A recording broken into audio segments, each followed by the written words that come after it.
சூர்யா சேதுபதி இதுல லான்ச் ஆயிருக்காரு. சோ எந்த அளவுக்கு அவருக்கு ரீச் கிடைச்சிருக்கு? எங்க அவரை பயங்கரமா போட்டு இது பண்ணிட்டாங்களே அவரு. ட்ரால் பண்றாங்க. அந்த பையன் அப்படிப்பட்ட பையனே கிடையாது ஆக்சுவலா. ரொம்ப ஹம்பிள் பர்சன். எல்லாரையும் ஐயான்னு தான் கூப்பிடுவாரு. எனக்கு ஆச்சரியமா இருந்துச்சு. இப்போ ஒரு 2K கிட்ட இந்த மாதிரி எல்லாம் அப்படி இருக்காரு அப்படின்னு. படத்தில் நடிக்கிறது, ப்ராக்டிஸ் பண்றது, அதுல தான் அவர் சின்சியரா இருந்தாரு.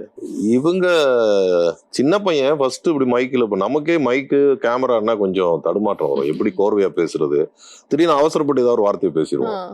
அது அப்புறம் ஒன்றும் பண்ணவே முடியாது. அது நம்ம என்ன எண்ணத்துல பேசணும். அந்த மாதிரி ஏதோ அவர் ஃபர்ஸ்ட் பேசினது, அதை ட்ரோல் பண்ணி அப்புறம் இப்போ கூட ஏதோ எனக்கு ரொம்ப சங்கடமா இருந்துச்சு. அதெல்லாம் பபுள் கம் போட்டாரு அப்படின்னாங்க. ஒரு கிரிக்கெட் பிளேயர் பபுள் கம் போட்டு விளையாடுறாங்க. அது என்னன்னு சொல்லுவீங்க? பயங்கர திமிர்ல விளையாடுறாருன்னு சொல்லுவீங்களா? இல்ல ஒரு மேனேஜ்மெண்ட், ஒரு ஒரு மேனேஜ் பண்றது, ஒரு டென்ஷனையோ இல்ல ஒரு சிச்சுவேஷனையோ மேனேஜ் பண்றதுக்கு சுவிங்கம் லீகல் தானே. அது சுவிங்கம் லீகல் தான். அது ஒரு NSA தேசிய குற்றம் கிடையாதுல்ல. பட் அத நம்ம அவர் தப்பான ஒரு ஆட்டிடியூட்ல வந்துட்டு